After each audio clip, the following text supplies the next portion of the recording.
Yep, thanks everyone. We're here for at Taipan Hoses here at Caboolture, and it's a great story because Alan's son, come up here, Alan, the business owner here, actually promoted his HR manager Tiana to what they call a dream manager. And the idea was that they had a lot of staff here who maybe thought they were never going to get into their own home, and Tiana's job was to make that happen. So Tiana went through and she helped them with the process of getting their home, getting the HomeBuilder grant, and it's really changed some lives. And we've got, how many people have got involved in the last 12 months, Tiana? How many houses? We've got five staff that have built with the HomeBuilder grant. So it's 5 staff now that have had their lives changed, and now they've got that Aussie dream of owning their own home. So Alan, what do you think? Yeah, it's a great result. So we started out with 14 who were investing in time and effort, but at the end of the day, to achieve 5 houses out of the whole exercise was great. We're not only working on the houses, we're working on a lot of other stuff, but the secret, surround yourself with people who are a lot smarter than yourself, like Tiana, and you'll achieve a lot. Yeah, fantastic. It's a great initiative. Thanks very much. Well, thank you, Terry, and thank you, Alan and Tiana, and thanks to everyone here at Taipan. You know, there are 2 things that I've always, celebrated: when Australians get in a job, when they can buy their own home. Yeah. They are big outcomes in life. Being able to train, to get yourself the skills to be able to get that job and to save and go and buy that first home. And then on top of that, to be able to save to support yourself in your own retirement. These are the big achievements. And for Alan, starting his own business here out the back of a truck many years ago, back in the 1990s, and look at him now, he's putting not only people into jobs, he's putting the people he put into jobs into houses, into their own homes. First home ownership now is at its highest level in 11 years. The HomeBuilder program has been an enormous success. 120,000 applications, some $2.7 billion being invested to generate, as the master builders say, $39 billion in additional investment in residential construction. That is a game changer, and it has been a game changer for our recovery plan out of this pandemic. Our investment in getting people into their first homes, to build their own homes, and in particular in this budget, and our new homes initiatives for single parents, with a 2% deposit enabling 10,000 of them to get into their first home. At the last election, 2 years ago today, we said that we're going to put in place the first home loan deposit scheme. 20,000 of those places already being utilised, another 10,000 in this budget, another 10,000 to get to 2% for single mums. Then there's the First Home Super Saver scheme, and of course HomeBuilder, which is ensuring that not only are first home buyers and many other home buyers getting themselves in a home that they've built, but this has been one of the key supports that we've put in place to secure our recovery coming through the COVID-19 pandemic.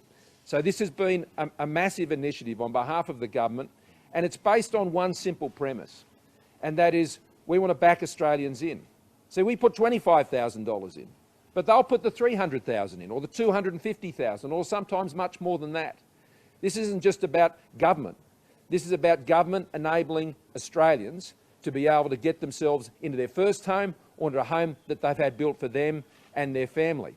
And so it's incredibly pleasing to know that not only has Alan here and his business been making use of whether it's the instant expensing and the other lower tax rates that are being applied now to businesses, he's making sure that he's putting people on, he's putting trainees on, and he's helping his employers realise their dream of getting into their first home. And so this is an exciting thing to see, that the policies that we've put in place to support Australians, to back Australians in through the course of this pandemic, not thinking government's the answer. Government is the answer, Alan is the answer. Alan and his employees here at Taipan, they're the answer because they're the ones who are investing in their future. And the HomeBuilder program backs them in, just like the instant expensing program backs them in, just like the tax cuts that already in this financial year alone, we've increased the threshold up to 45,000 on that those lower tax thresholds, and we've also increased them up to 120,000. So this is already happening in this country. We are already putting more money back in people's pockets, letting them keep more of what they earn. And look what they're doing. They're building homes. They're creating businesses. They're employing people. They're getting trained. That's how the recovery plan works. backing in Australians. Now, there's alternatives to this. You'll hear this from the Labor Party. They want to spend more to build less homes. Spending more to build less. We saw them do that before because they thought the government was the sole answer to this challenge. And as a result, they're going to spend $10 billion, 4 times as much, to build 2/3 less homes. Now, that just doesn't add up. The programs that we've put in place, and then supported by things like the National Housing Finance and Investment Corporation, which has provided low interest loans to community housing organisations that are also getting on with it. Some 2,700 specifically financed through that program for affordable housing, and many thousands more refinanced. And through the Housing Infrastructure Program, some 4,400 additional dwellings also being supported in their development. So we enable Australians to get into their first home and build their home and support the economy and support jobs in the economy, which this business is benefiting from greatly. But on top of that, we're doing the right thing by working with community housing organisations, enabling them with their dreams to see more people in affordable homes. So that's our plan. Our plan is to enable Australians to keep more of what they earn. The worst thing you can do in the middle, particularly of an economic recovery, is to increase people's taxes or tell them you're going to increase their taxes in the future. That just kills dreams. That just kills the idea of incentive and working hard, and to be one of those people who are on that picture board over there getting into their first home. You don't get there by putting their taxes up. What you do is you enable them to keep more of what they earn. And keeping taxes low is a key part of our economic recovery plan that we've released in this year's budget. Happy to take questions. Prime Minister, the Virgin CEO, Jane Herdlick, is suggesting that the borders should open earlier and we should accept the fact that people will get sick but not go to hospital and some people will die. Well, I understand that everyone is keen to get back to a time that we once knew. The reality is we're living this year in a pandemic that's worse than last year. I understand that we want to be able to prepare to get us in a place that when it's safe to do so, that we can make changes in there. But right now it's not safe to do so. And we are working on plans, as I've said many times, working on plans to enable vaccinated Australians, firstly, to be able to travel around Australia and be able to move around when states from time to time might have to put restrictions in place, but also potentially to travel overseas and have different quarantine arrangements on their return with the sign-off from state chief health officers. And of course, look at other travel bubbles, with Singapore in particular, but we're some way off from that, and how we can bring in others into the country that we need to support our economy. Now, we're putting all the plans in place to achieve that, but only when it's safe to do so. And it's not safe to do it now. During the course of this pandemic, Australia have avoided 30,000 lives lost when you compare it to the average fatality rate of like countries in the OECD. 30,000 lives could have otherwise have been lost had we not had the success we've had as a country working together. And so I think that has to be understood. And I regret that those comments were somewhat insensitive. And I would encourage people, 910 Australians have lost their lives. Every single one of those lives was a terrible tragedy. And it doesn't matter how old they were. Some were younger, some were older. That was someone's mum, someone's dad, someone's auntie, someone's cousin, sister, brother, friend. 910, all felt extremely consciously by those loved ones around them. And so no, I find it very difficult to have any truck with what was said there. Prime Minister, what is the definition then of safe? What do you mean by when you say only when it is safe to do so? Well, that has always been assessed by the evidence that we have at the time, and it's done by the medical professionals advising both myself as Prime Minister, the Health Minister, the Premiers and Chief Ministers and their Health Ministers. The pandemic is raging. The pandemic is morphing. It's changing every day. When you see the pandemic this year raging through developing countries, then the great risk, as we're already seeing, is new strains, new variants coming through, that not all the vaccines will be equipped currently to deal with. And so it's important that we make decisions based on the best medical advice at the time. And on the medical advice we have right now, it is not safe to take those paths. But we will know when it is, based on clinical proven evidence. I'm not going to take risks with Australians' lives. I'm not going to do that. and I'm going to ensure that we maintain a regime that has so far have avoided the loss of 30,000 lives in this country and has seen more Australians come back into work after the pandemic that were there before. What about vaccination passports? Is that an idea that appeals to you? We've seen that operate in other countries, and I think they're the types of things that can be used particularly to enable Australians who are vaccinated to move around Australia, one, but also when people are potentially in a position where they might be able to travel. So I do think those things are, I've seen that, I've spoken to many leaders around the world who've been using similar type mechanisms, but at this stage, we'd have to line those up. I think the next most achievable step, because Australia, with our international borders up, means that vaccinated Australians would be in a much lower risk position when restrictions were to kick in on Australians going on public transport or going to theatres or going to the footy or whatever they might do, family get-togethers. If they're all vaccinated, then obviously the risks are a lot less, and that's why I continue to encourage people to move on making their booking to get those vaccinations. So a couple of major sporting events coming up, Prime Minister, where the players are vaccinated largely, the Australian Grand Prix and Australian Tennis Open. They seem to be saying that particularly the tennis players are operating in an international bubble every day. Could they come to Australia and avoid the 2-week quarantine? Could the GP drivers come to avoid the... I think it's a bit premature to be making those decisions at this point. What I would note, though, is it's very different coming to Australia, because in most of the countries they're moving around in, COVID's riddled through those countries. Australia is not riddled with COVID. Most of the rest of the developed world is, and increasingly in the developing world. And so the risk profile there, I think, is very different.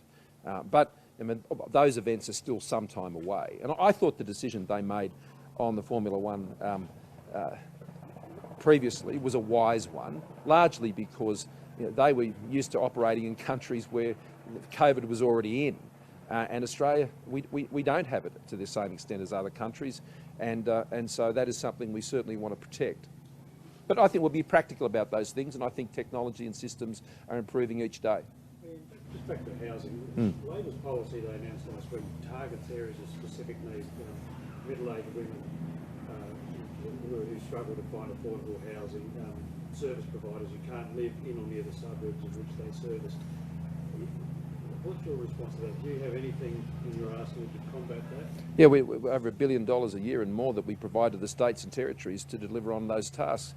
I can tell you one of the things I've found frustrating working in housing policy over a long time is that every time the Commonwealth invests more in state government responsibilities in public housing, the state governments do less. I mean, here, Terry was telling me they've just sold 4,000 public housing units here in Queensland. So the great risk is, and this is where, sometimes the states would see Anthony Albanese coming, every extra dollar he'd spend is a dollar less they'd spend. And so nobody goes any further ahead. That's why, as Treasurer, I initiated the National Housing Finance and Investment Corporation to work directly with community housing organisations to ensure that we were leveraging what they were seeking to achieve. There's some amazing organisations to do that around the country, and we've already facilitated thousands of new dwellings being built, state-of-the-art, to support exactly the groups that you're talking about. And we've made permanent, I did that also as Treasurer and as Social Services Minister, I think, where we made permanent our national partnership agreement on homelessness, supporting not-for-profit organisations around the country, supporting people in needs. So we invest a great deal when it comes to supporting affordable and social housing initiatives. But when it comes to stimulating the economy, getting people into their first home, it's its best level in 11 years. And we've ensured that people have been able to save better for their deposit with the First Home Loan Deposit Scheme, save better under the First Home Super Saver Scheme, and then be backed into building their own house with those grants. But as I say, we put the 25 down, they put the 350 down or 300 down. Labor's plan is just to spend the lot themselves and put it on the taxpayer. And state governments have responsibilities here, and we support them to do that through the National Housing Finance Investment Corporation. And that was an initiative that I pulled together with the state and territory treasurers to enable that. It was a great piece of cooperation and partnership, and I think it's making a really, really big difference. Is it, as David Wilsprout said this morning, good enough that just 999 people living in disability accommodation have been vaccinated? No, we've got to step up the performance there. There's no doubt about that, and I'm working with our health officials to achieve that. I'm very pleased that on aged care facilities, that we are about just over 85%, particularly by the end of today. We get the numbers will be over 85% of first doses in aged care facilities, which is on track. I think that's very important, and we welcome that. We are really starting to see the daily, on a weekday, the doses that are being delivered by principally the Commonwealth Government through the GPs and through the in-reach services into whether it's aged care or other facilities. That's really starting to pick up pace, and we welcome that, and we welcome the support of the states and territories in doing their bit as well. He's also suggested there has been no coronavirus cases in disability accommodation facilities. Is that correct? Yeah, that's my understanding. That's my understanding. Going through the COVID pandemic, and particularly when we went through the second wave in Victoria, that was an area of deep concern for us. And in the area of disabilities, Australia has actually performed extremely well in preventing the virus impacting on those communities. And that's welcome, but we can't be complacent about it, and that's why we do need to do more and do better when it comes in ensuring that we're getting the vaccination levels up in our disabled community. And I'll be working closely with Linda Reynolds, of course, and Greg Hunt to ensure we achieve that. Last question. They are part of phase 1A of the rollout. When do you expect that to be completed? As soon as possible. It's always been our view that we wanted to move through these priority populations. Professor Murphy has said sort of mid-year, and so we're working towards that. And as I said, on the aged care population, we're over 85% now, and so that has been the population which was most at risk. We saw that, you know, when the contact tracing failed in Victoria, and we saw the second wave just wreak havoc in that state. And we saw the hundreds of lives lost there in Victoria, and they were the most elderly and the most vulnerable, and that's why we've made aged care such a high priority. But right here, what we're seeing here at Taipan is we're seeing a business that has benefited greatly from the HomeBuilder program and the lift in their business, and that has enabled them to keep people in jobs and take more people on, take more trainees on, and through that same program, they're getting their own employees into their first home. And there's nothing better than the smile on a small business person's face when they employ someone, and then even more so than that when they see them go and have been enabled to go and buy their first home. And the same smile that's on Alan's face is the same smile that's on my face when I see that every time. Thanks very much, everyone. The 9 newspapers have a fallout today that the punters don't want an early election. Can you rule out an election this year? I've said constantly, the election's due next year. Thanks very much.